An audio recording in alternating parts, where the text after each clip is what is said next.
السلام عليكم ورحمة الله تعالى وبركاته. مرحبا بكم معايا. اليوم إن شاء الله غادي نحضر جوج الوصفات. غادي نحتاجو في هاد المكونات. هاد الوصفات كنحتاجوهم في الشهر الكريم، كيجيو زوينين ولذاذين. وحده فيهم الزيتون، وحده الوصفة الفلفلة. اللهم بلغنا رجب وشعبان وبارك لنا في رمضان وعلى جميع الأمة سيدنا محمد صلى الله عليه وسلم. الله يدخل علينا وعليكم بالصحة والسلامة. بسم الله، نبداو على الوصفة ديالنا. غادي نحتاجو هنا هذا الزيتون. بعد ما درت هذا الزيتون هنا غادي نحتاج ليه الماء. كنشليلوها بالماء طيب بحال هكا. كتشليل كلشي،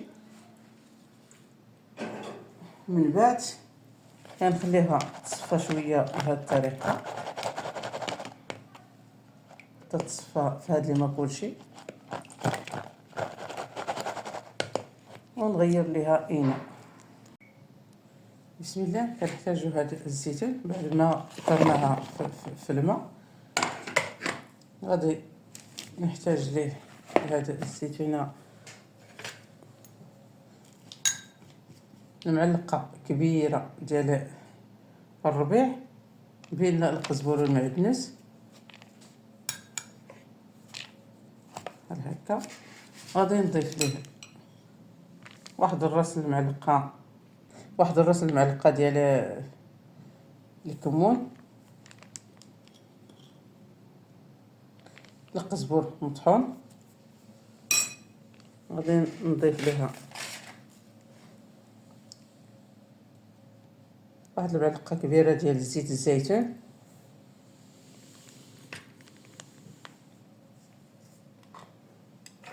هنا كاين فيه الحامض مسير والحامض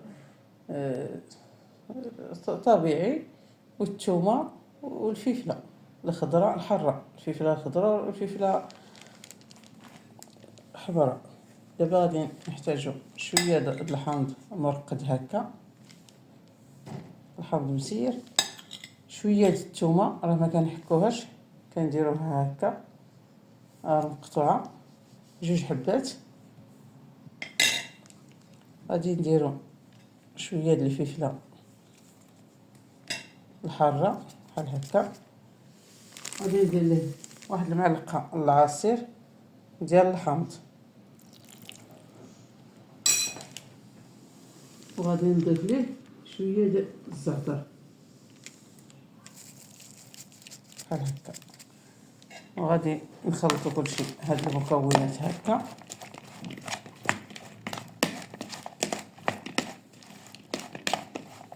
يندمج ليا كلشي هاد المكونات، فكتجي بهاد الطريقه كتجي زوينه. والمذاق ديال الزعتر اللي ضيفنا، غادي نضيف ليه شويه د الكمون وشويه د الفلايو، شويه د الكمون الحبوب وشويه د الفلايو وشويه ديال الجبل، المهم اللي توفر في هاد الاعشاب. كنضيفو لهذا الزيتون. ها هي بعد ما تصوبات غادي نخليها جانبا. الوصفه الثانيه كنديرو هاد الزيتون هنايا، وكنحيد فيه شي حبه الا كاينه فيها بحال هادي. دابا كنحيدو بحال هاد الحبه ديال الزيتون بحال هاد الطريقه، كنقيوها. المهم كنشريوها وكنديروها في هنا هاد الشبكه هكا. الا فيه شي حاجه كنحيدوها وكنديروا ليه هاد الماء طايب بحال هكا، نفس هنا باش استعملت الزيتون الاسود. هي كنخليها حتى تخطر مزيان. هذا راه الزيتون البلدي اللي عنده موقف في الدار مزيان، اللي ما عنده بحال الا شراه يصور بحال هاد الطريقه. كتصور عندك كتشري عند امول الزيتون وتجيبو للدار وديري واحد الماء حتى يتغلى وكتشليلوه به وكتحيد فيه الحبات اللي اللي فيهم شي ضربه كتحيدها. المهم دابا غادي نحتاجو هذا الزيتون بعد ما قطرتها كنديرها هنا، وغادي نضيف ليه هذا الخضره. عندي هنا الجزر وهذا القنيروي، كندير الماء حتى كيتغلى، كنديرهم فيه، كندير فيه هذا الخضره، كنحسب ليهم واحد 10 دقائق، ما كنخليش يطيب بزاف. بعد ما صابت هذا الخضره هنايا غادي نضيف ليها هذا الربيع، وغادي نضيف ليه واحد المعلقه كبيره ديال العصير ديال الحامض. بسم الله. بعد ما كبيت واحد المعلقه العصير ديال الحامض هنايا، غادي نضيف ليه هذا الفلفله الخضراء وهاد الثومه والحامض مسير وشويه د الحامض طبيعي، وغادي نضيف ليه هذا العطريه. هنا فيها الكمون، فيها القزبور مطحون، شويه د الهريسه، شويه د التحميره وشويه د الزعفران العود مطحون في الدار. وغادي نضيف ليه المعلقه ديال زيت الزيتون،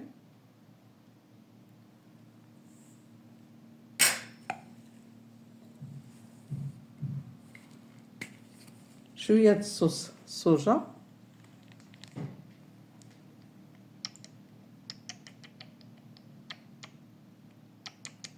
المهم المقدار المعلقه الصغيره.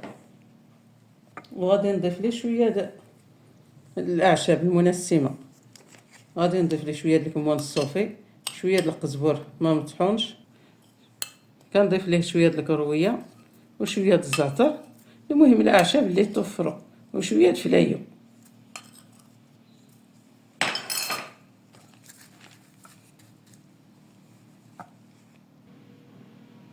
المعلقه الصغيره ديال الخل العادي ديال المائده، وغادي نضيف ليه شويه د العصير الحامض، وغادي نخلطوا كلشي هاد المكونات يندمجوا ليا هكا.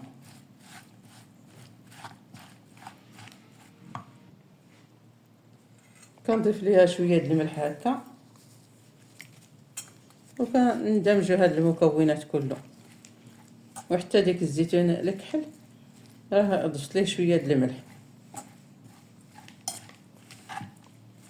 دابا غادي نحتاج واحد إناء هكا،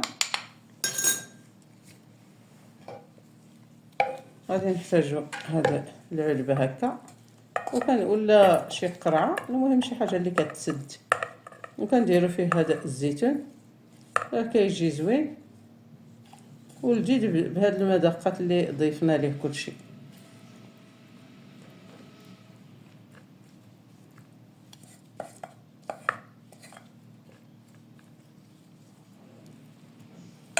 غادي نخلي هذا جانبا هكا. غادي نحتاجو واحد العلبه اخرى، غادي نحتاجو هذا العلبه هذا راه ضفت ليه شويه د الملح، وكنديروه هنايا.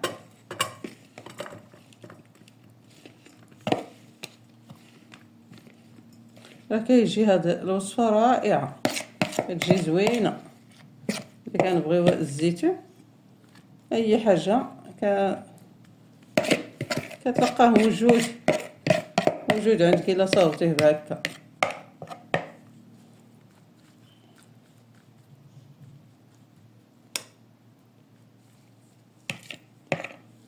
دابا غادي نخليهم جانبا. بسم الله على بركه الله. هاد الوصفه الثانيه كنحتاجو هاد الفلفله بعد ما كنغسلوها مزيان وكنقطعوها هكا، بغيتو الدوائر هكا ولا قطع صغار بحال هاد الطريقه. الا كاينه 3 الفلفلات ملونين مزيان، كاينه غير وحده كنصاوبوها. ما حد هاد الفلفله دابا في الثمن المناسب في رمضان، في الشهر الرمضاني ان شاء الله راه كتوصل 25 درهم حتى ل 30 درهم. ما حد دابا توفرات كنصاوبوها بهاد الطريقه وكنحتفظوا بها في المجمد. وكاين طريقه اخرى حتى هي راه كتجي زوينه، دابا كنصاوبوها الطريقه الاولى. دابا بعد ما مسحتها كله بواحد المنديل ولا ورق المطبخ حتى كتنشف، وكنحتاج ليها واحد بلاستيكه ولا شي علبه. دابا انا غادي نستعمل هاد بلاستيكه هكا، غادي ندير فيه هاد الفلفله وحده، غادي نخلط فيه هكا اللي بغى يخلط شويه هكا شويه هكا، حيت الا مشيتي حتى خرجتي هاد الميكا صافي كنستعملوها ما كلاش كنرجعوها. كدير فيه القدر اللي غادي تستعملي واحد النهار، ملي كتخرج صافي ما تدخلهاش مازال. وكنديروا ليه هكا ولا شي سكوتش كتسد به بحال هكا. هادي دابا درت فيه شويه هنا شويه هكا، وغادي نحتاج وحده اخرى. بسم الله. بعد ما صاوبت هاد الفلفله هكا في هاد الميكا كندخلهم هكا بهذه الطريقه في المجمد، وكنخليهم حتى نبغيو نستعملوهم، وكنخرجوا فيه هاد الميكا فهاد الفلفله بحال هاد الطريقه. ها هي اللي صاوبت، هادي راه تبارك الله جلست معايا شي 8 شهور تبارك الله. صاوبت فيها وخليتها في المجمد، كنبغيها وكنهزها بحال البيتزا بحال شي خبز معمر. المهم راه ما كتخسر، وصفه رائعه. واحد الثمن ديالها في الاسواق متوفر، والثمن مناسب للجميع. اللي كيشوف الفيديو ما تنساونيش تشجيعاتكم الفيديو والضغط على زر الجرس ليصلكم كل جديد، وما تنساوش تشجيعاتكم الفيديو وتبارطاجي مع اهلكم واصدقائكم. دمتم في امان الله وحفظه.